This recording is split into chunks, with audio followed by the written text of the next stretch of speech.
A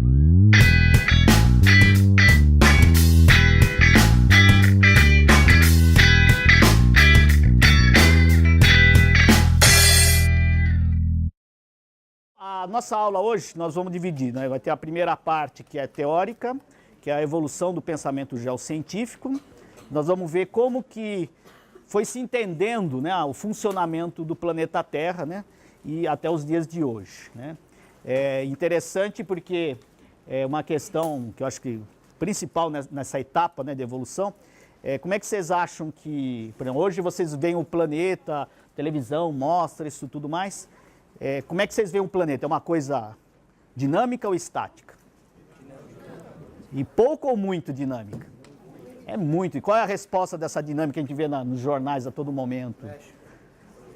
Terremotos. Tanto que, o que leva a pergunta para vocês? Será que a mobilidade da Terra está maior? Vocês pensam isso ou não? Eu cheguei a pensar isso. Falei, pô, tanta notícia, né? Terremoto, vulcão e tudo mais. Aí fui perguntar para o pessoal do IAG, que vocês vão ter aula lá também.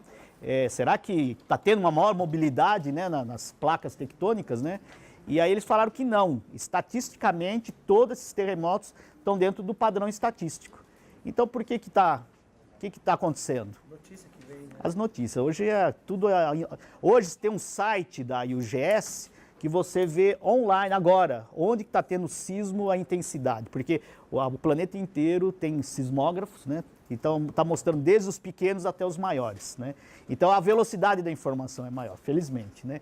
Agora, isso era assim no passado? Não, né? E realmente, vocês vão ver, eu vou dar um enfoque mais nesse sentido, a ideia de que as placas tectônicas se movimentam não foi muito bem aceita quando foi formulada a teoria por Wegener. Até ele foi ridicularizado, ele foi colocado como um louco, porque aquela concepção no momento, era difícil imaginar como é que grandes massas continentais poderiam se movimentar, né? Então é aquela questão das pessoas se acostumarem até com a ideia. A bibliografia básica, né, tem aqui é um livro em inglês, mas ele é um livro de sedimentologia, mas ele é muito interessante a parte que ele trata da evolução dos conhecimentos geocientíficos. Vocês vão ver muito de evolução de ciências, né, ciência de uma forma mais ampla. Inclusive vocês têm uma disciplina que é ensino a história da ciência. Mas é a história da ciência não específico das geociências. E esse capítulo trata bem desse assunto que nós vamos abordar nessa aula. Esse livro aqui do Aischer, que é o Tempo Geológico, é uma série de textos básicos de geociência, em português. O livro é um pouco antigo, né, 1969, mas essa série de textos básicos são os livrinhos pequenos, eu até trazer para vocês, de capa branca, e às vezes em sebo ou nas feiras de livros são muito baratos. Comprem todos, porque vale a pena, apesar do texto ser antigo, é muito bom. E esse aqui da discussão do tempo geológico é interessante porque ele coloca muito, nós vamos enfocar bem na aula, o embate da discussão para determinar a idade da Terra, né? E o porquê disso aí. O Decifrando a Terra tem um capítulo específico, né, em busca do passado do planeta, sobre o tempo geológico, e outro capítulo 23, a Terra, passado, presente e futuro. Só que esses capítulos são do Decifrando a Terra da primeira edição, né, não da segunda. Bom, é interessante, eu gosto muito dessa parte dessa aula, eu acho que a gente devia ter até uma disciplina específica ou optativa, né, de evolução dos conhecimentos geocientíficos, né, que eu acho muito interessante isso, a gente entender como que os pesquisadores foi evoluindo o entendimento daquela determinado assunto. Bom, isso eu já adiantei com vocês, né? Quer dizer, o entendimento do funcionamento do planeta Terra nunca foi como é hoje, né? Foi evoluindo, né? Mesma coisa do sistema solar, né? Já foram aquelas revoluções do conhecimento em função até do próprio funcionamento, né? De como é que os planetas se movimentavam em torno do Sol. Bom, aí como é que é feita a ciência, a geociência? Sempre foi dessa forma, né? Ou seja, como é que é feita as geociências hoje? Como é que alguém faz um estudo, uma descoberta, ou interpreta que determinado grupo de fauna evoluiu de um determinado tipo de animal? Com base no quê? O registro que é a pedra. Aliás, não sei se vocês já comentaram que tinha um problema que é pedra. Porque tem no meio, isso aí é interessante até colocar, porque os geólogos têm um débito, uma dívida com a sociedade, porque não se fala de geologia na sociedade, no ensino. Isso porque os cursos de geologia, não existia curso de geologia nem biologia, inicialmente era curso de história natural. E o curso de história natural desmembrou para o curso de biologia e curso de geologia. E na época o mercado aquecido, a maior parte dos geólogos foram para o mercado, para o trabalho. E os biólogos ficaram no ensino, tanto que a parte de ciências dos biólogos, eles têm muito bem desenvolvido, né? E eu acho que e aí ficou uma postura de alguns geólogos, que chega uma criança, ô tio, que pedra é essa aqui, né? Eu falei, não, isso não é a pedra, é uma rocha. Então, essa postura até refratária, né, antipática, né? Eu lembro até, tinha um colega, o professor, ele chegou para o professor aqui mesmo, ele falou, o que é essa pedra? Eu falei, isso aqui não é uma pedra, isso é uma rocha, né, o professor falou. Aí, qual a diferença de pedra e rocha? Ele falou, a pedra se atira, né? Então ele ficou, pedra, rocha, pedra, rocha. Então, e outra, imagina uma criança chega, você fala, ela desanima, né? Então é pedra, não é pedra mesmo. É claro que se você for escrever um texto e tudo mais, você não põe pedra, aí você põe a rocha. Mas é isso aí, mas tem que ter a pedra. Tem que ter a pedra, tem que ter o fósforo, tem que ter o material. Que isso é a base da ciência, ela tem que ter a evidência, tem que ter a prova, né? Então, só que antigamente, né, a ciência não era feita assim. A ciência era feita quase que, imagina assim, aquela coisa meio fechada nos templos, no castelo, a pessoa imaginava as coisas e criava, né? Então isso não é um fundamento da ciência, né? Você tem que ter um material, né? Você tem que ter a coisa ali, né? E isso é hoje, a ciência é feita assim. Se você, outra questão fundamental, isso aí dá para vocês trabalharem legal até como um projeto de ensino. Hoje todo mundo sabe qual é a idade interpretada da Terra. Ela se formou há quanto tempo atrás? 4,6, né? Você vê que também a gente está na geologia exata, mas é tudo assim, né? Tal rocha é 500 milhões, mais ou menos 50 milhões de anos. Então não é muito 50 milhões de anos, mas é assim que a gente trabalha. 4,6 bilhões de anos.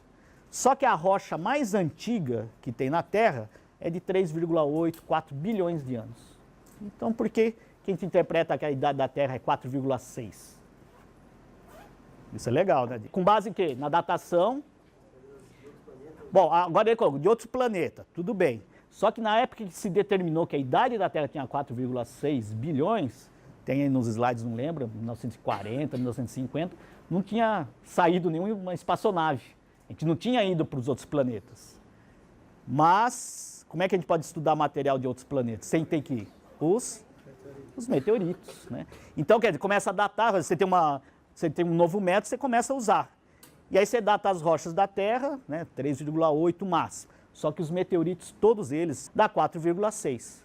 Por que o meteorito dá 4,6? Então, provavelmente, né, é uma forma indireta, a Terra também tem a 4,6 bilhões de anos, porque parte de uma premissa que o sistema solar, todos os planetas formaram ao mesmo tempo. Então a gente trabalha muito com premissas, né? Se alguém mostrar isso ao contrário, derruba o teu modelo. Que a ciência, ela trabalha com hipóteses. Então se você tem um modelo, né, você vai trabalhando, se alguém mostra alguma coisa contrária ao teu modelo, você tem que aceitar. Agora, se você se agarra naquilo lá, não, ele está mentindo e tudo mais, aí vira dogma, né? Não é ciência, né? Então a ciência tem que ter a fundamentação científica. Outra coisa muito importante, como é que você divulga um trabalho, como é que um trabalho científico ele é apresentado para a sociedade? Hoje, aquilo, assim, uma descoberta, um novo fóssil que revoluciona, como é que ele é colocado? Periódicos acadêmicos? Uma revista científica. E por que é uma revista científica e não é qualquer revista? O que tem a revista científica que as outras revistas não têm? Você tem uma descoberta, você manda o teu artigo, né? O artigo vai passar por 2 ou 3 revisores que vão aceitar ou não, né? E ele sendo aceito, você publicou, tornou público. E aí a comunidade científica, e hoje você tem as revistas publicadas antes de serem impressas, já está na internet, tem um carimbão lá, né, que é no prelo, quer dizer, ela não está no formato... Porque a vantagem do formato o impresso, que não dá para mudar, né? Foi publicado, por isso que qualquer coisa publica no Diário Oficial, né? Que não dá para mudar. A hora que foi divulgado, não mexe mais. O que está na internet, você pode... Muda a vírgula aí, né? Se muda. Na hora que foi impresso, está aquilo lá. Você só pode fazer uma errata. Aí a comunidade científica toda tem acesso, se é um experimento, alguma coisa, a pessoa pode repetir e realmente provar ou não. Então você torna público e você é testado. Porque aí você faz um artigo, se alguém tem uma informação que ninguém concorda, na outra revista vem alguém lá descendo a lenha, né? E aí você tem o direito também de replicar, e isso que é o legal, essa discussão, né? E aí a comunidade aceita ou não aquela hipótese, né? É muito interessante isso daí. Isso é a diferença de algumas outras áreas que não são ciência, por exemplo. Quem fala que viu um OVNI e tudo mais, o ET e tudo mais, porque não tem a prova, não tem como mostrar, né? Fica na suposição, né? Mas pode ter certeza que se vocês forem na aula de campo e falar, ó, fui num lugar lá que tem evidência que tem geleira, ninguém vai acreditar. Agora, se você falar que viu um disco voador, as pessoas até acreditam, né? Bom, então a história, as grandes etapas aqui, né? Nós temos as ciências naturais no mundo antigo, a Idade Média e o Renascimento, aí começa o embate da ciência com a religião, e eu acho que esse aqui é um assunto, não vou dizer que é polêmico, eu acho que é um assunto delicado, né?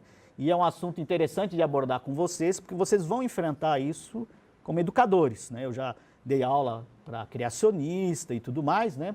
E, inclusive, teve aluno aqui da geologia que era criacionista, e o interessante é que ele levou o curso inteiro, e qual era o procedimento dele? Ele separava o que é religião e o que é ciência. Ele era um dos melhores alunos, as provas de paleontologia ele escrevia segundo a teoria evolucionista e colocava tudo, só que eu não acredito. Mas ele sabia, né? Então essa é a posição, porque eu acho que ciência é isso que nós estamos falando, religião é outra coisa, é dogma. O Nélio Biso, que é biólogo e tudo mais, ele é contra o ensino de religião na disciplina de ciências. Você pode ter o ensino de religião, acho que é até interessante na escola ter um ensino de várias religiões, né? Estudar várias outras religiões, mas não se mistura, porque uma coisa é ciência e outra coisa é religião, porque a religião trabalha com dogmas, né? Então ela não tem um fundamento científico, é a fé. Acredita ou não acredita, né? E eu acho que é até importante, porque às vezes tem alguns cientistas que têm essa postura muito rígida e perde esse lado da espiritualidade que é importante. Dá para separar muito bem, né? Mas naquela época não, até porque quem era contrário à igreja, o que acontecia? Inquisição, fogueira, né? A coisa era séria, né? Aí os fundamentos da geologia começam realmente a ser colocados em 1780, 1830, aí vem o desenvolvimento da geologia no século 19 e 20 e a revolução das geociências na década de 50, 70, e aí nós vamos ver o porquê, é bem no pós-guerra, né? E o que acontece? Com a guerra acaba tendo um alto desenvolvimento tecnológico e em função da guerra você precisa descobrir onde está submarino escondido, você precisa saber onde tem fábrica de armamento, você desenvolve os sensores remotos, levantamento de fotografia aérea, o mapeamento, né, do fundo oceânico. Para que vai mapear o fundo do oceano? A Segunda Guerra teve um recurso, vinha até submarino aqui na costa, quer dizer, o submarino foi o grande instrumento. Então, vão mapear, inclusive para a rota de fuga, né, eles tinham tudo mapeado. E aí quando vai mapear, vê que o fundo do oceano tem toda uma conformação diferente que nos ajuda a dizer como é que é a tectônica de placas, né? Então, todos esses recursos ajudaram muito, né, no entendimento do planeta. Então, as ciências naturais no mundo antigo, né, a questão muito embasada nos textos bíblicos, né, no Vedas, é interessante a questão da Gênesis, o Criador, né, quer dizer, já se começa a colocar a necessidade que a gente tem até hoje de saber as nossas origens, né? É gozado que a gente trabalha com ciência, a gente se pergunta às vezes, né? Tudo bem, hoje talvez fosse uma pesquisa importante de grande retorno para a sociedade, seria uma vacina contra a AIDS, né? Ou acabar com desnutrição, né? Aquela coisa bem prática. Mas é impressionante, eu fico até maravilhado como uma descoberta de um fóssil excepcional, quer dizer, não tem nenhuma aplicação direta, né, na nossa vida, ele fascina todo mundo, né? Eu acho que isso é uma necessidade nossa, né, de conhecimento, né? Então, isso mostra que sempre, né, o ser humano foi curioso, né? E parece que, então, esse é um lado da ciência de satisfazer essa nossa curiosidade, né? Os deuses gregos, né, Gaia, né, que é o planeta Terra, né, Urano, Zeus, então, tinha um deus para cada fenômeno natural, né? Então, uma tentativa, né, de explicar os fenômenos da natureza através de divindades. Aí vem a questão do Aristóteles, né? A questão do sistema natural, a implicação do sistema geocêntrico, né? Tendo a Terra como centro do sistema. Já começa a estudar o ciclo das águas, né? A evaporação, precipitação, erosão e a sedimentação, né? Então já começam a entrar alguns conceitos de geociências, né? E Aristóteles foi o filósofo oficial da igreja cristã por muitos séculos, né? Ou seja, a questão da igreja católica teve uma função muito grande em termos de, tanto no sentido de impedir, né, porque com a Inquisição nós devíamos ter perdido muito do desenvolvimento da ciência, como também, de uma certa forma, algumas áreas teve um certo desenvolvimento, né? Então, a Idade Média e Renascimento, né, aí começa esse embate, né, realmente foi muito forte, entre ciência e religião. Aí eu tenho uma ideia que nós vamos discutir com vocês, que esse embate ele foi fundamental num determinado conceito, determinado entendimento do planeta Terra, né? Aí tem a questão do Copérnico, que entra com o sistema heliocêntrico, que coloca, né, o sistema solar tendo o Sol como um centro. A questão de Galileu e Galilei, né, um diálogo sobre os dois sistemas. Aqui é interessante esse Arcebispo Usher, com base nos escritos bíblicos, né, gastou muito fosfato pensando, ele, conforme aquela história da geração da Bíblia, ele faz um cálculo de qual seria a idade da Terra, que foi por muito tempo considerado, né, a idade da Terra como tendo iniciado no dia 23 de outubro do ano 404 a.C., né? Até se a gente quiser um dia, eleger um dia aí do planeta Terra, podia ser 23 de outubro, né? Mas é aquela velha história, qual é a base científica dele? Não tem, né? Essa que é a questão, né? Esse aqui, Georges Agrícola, tem esse nome agrícola, né? Mas não tem nada a ver com agronomia, né? É o pai da mineralogia, ele fez esse livro de Ré Metálica. E interessante que aí já tem todo um tratamento prático, né? É um tratado sobre minerais e minérios, né? Que já começa uma necessidade da sociedade ter matéria-prima, materiais, ferramentas, né? E a necessidade de tirar, né, da terra esse recurso natural.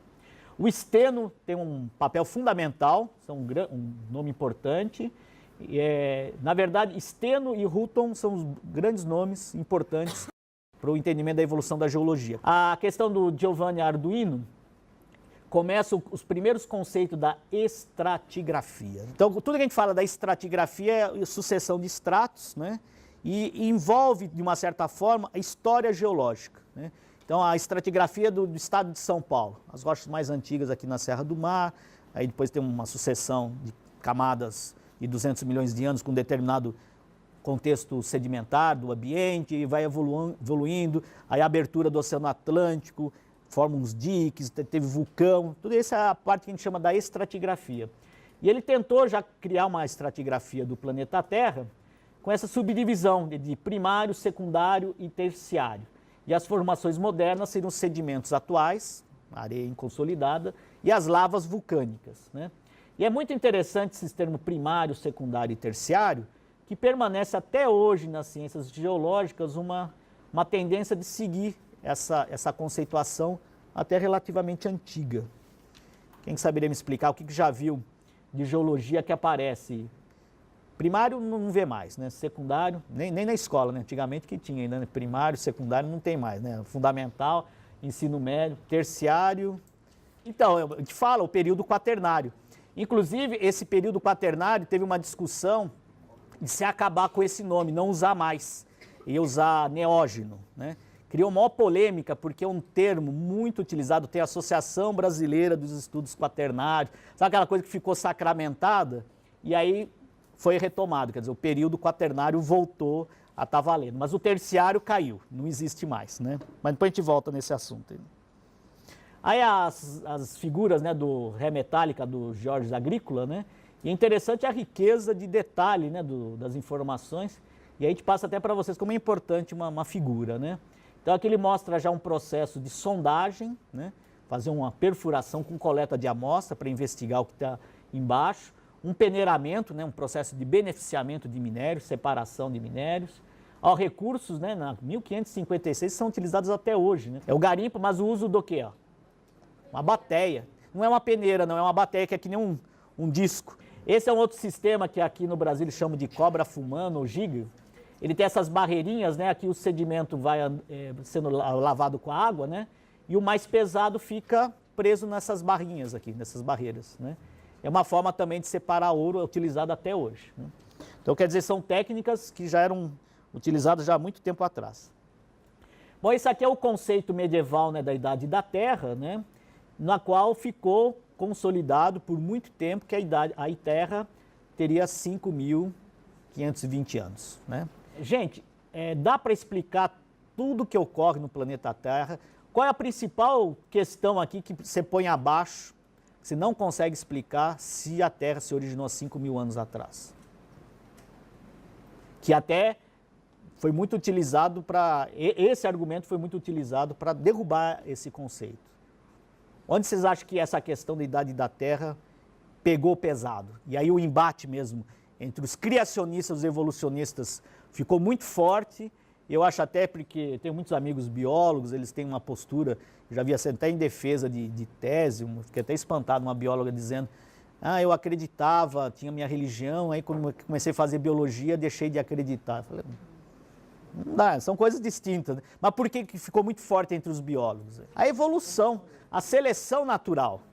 Como é que você vai explicar uma evolução, né, de seres extremamente primitivos, que existiam, estão aí nas rochas, 4 bilhões de anos atrás, até o presente, ou se a Terra tivesse 5.000 anos. Não daria para explicar. Inclusive o Darwin, né, e acho que o embate ficou maior, porque pegou justamente com o Darwin, que é o Darwin para a biologia e está para a geociência, porque o Darwin era naturalista, né, não era nem biólogo. O Darwin está para a biologia com a seleção natural, que para a geologia está o Wegener, né, que fez a teoria da deriva dos continentes. Então a questão é o seguinte, se você se pegar nessa questão da idade da Terra com 5.000 anos, você não explica toda essa evolução. E o Darwin morreu sem ter conhecimento de dois aspectos. Primeiro, ele tinha uma ideia de que a Terra não tinha 5.000 anos. Eu falo, milhares, mas acho que nem milhares. Na concepção dele era coisa de 500, 600 milhões de anos. Acho que ele nem tinha essa... Se ele tivesse tido essa informação de bilhões de anos, tranquilo, porque você vê, tem seleção, eles criam uma espécie nova em questão de centenas de anos, né? Então, quanto mais em milhões de anos. E qual outro conceito que ele morreu sem ter, que ajuda muito a explicar a seleção natural? A genética. Os dois conceitos que são fundamentais, né, para a seleção natural. Aí esse é o arcebispo Urscher, né, ele publicou um volumoso tratado sobre a cronologia bíblica e concluiu que a Terra foi criada no 4.400 anos antes de Cristo, no dia 23 de outubro. Né? Então isso é até mais em questão dos escritos hebraicos, quer dizer, ele se aprofundou, né, estudou, trabalhou e chegou a essa conclusão. Bom, a questão da geologia, o termo geologia é atribuído a esse italiano, aqui, Ulisses Aldrovandi. Ele fez um testamento doando para a cidade de Bolonha objetos, livros para estudos científicos da natureza, da disciplina da botanologia, não era botânica, né? Falava botanologia, zoologia e geologia. Então esse é o documento que você considera que mais antigo, claro que deve ter tido algum outro uso, né? Mas documentado, registrado seria esse, né? Lá no Museu de Bolonha, na Itália. Bom, aí a gente entra numa pessoa principal, um pesquisador, que era um médico dinamarquês, o Nicolas, a gente latinizou o nome dele para Nicolas Steno, mas era Niels Stenson, né? Ele foi um dos primeiros a se opor à igreja, e interessante que logo depois ele se converte ao catolicismo e abandona tudo, né? Interessante isso. Ele era protestante e virou católico.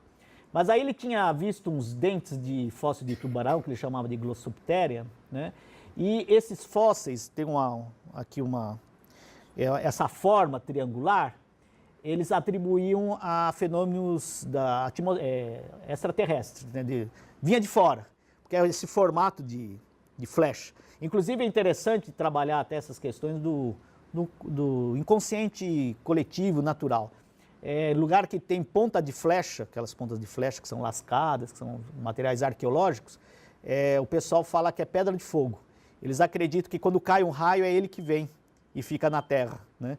Então às vezes o pessoal de arqueologia vai procurando e pergunta, sabe onde tem pedra de fogo? Eu achava até que é a pedra de fogo porque é o sílex, né, que você bate ele solta a faísca. Mas eles falam pedra de fogo porque é como se fosse o raio, eles acreditam que seja isso.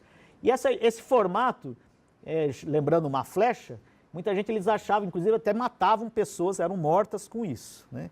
Isso é a vantagem da ciência. Imagina a preocupação de você sair que vai cair uma coisa dessa aí na rua, né? Então, já ajuda nesse aspecto, você não ter essa preocupação, né? Pode cair outras coisas, né?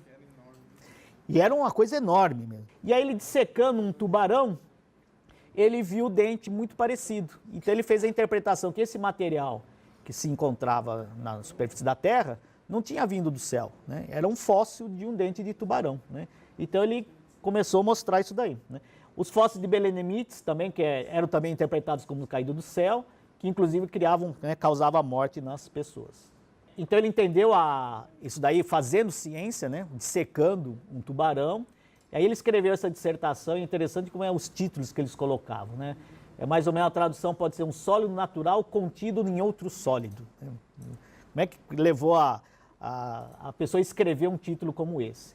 Mas a importância do Steno é que ele criou princípios básicos, né? Isso aí pode se assemelhar muito à física, né? Que tinha as leis da física, né? A lei da gravidade e tudo mais. Não chega a ser uma lei, mas é um princípio, né?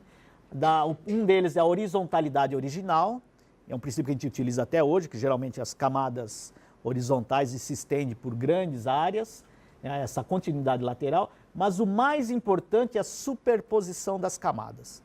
É uma coisa que aparentemente é óbvia, mas eles não tinham esse conhecimento. Se você tiver uma região em que tiver várias camadas de rocha, né? Uma lá a 20 metros de profundidade, uma a 5, 10, 15 e até a superfície. Qual que é a mais antiga?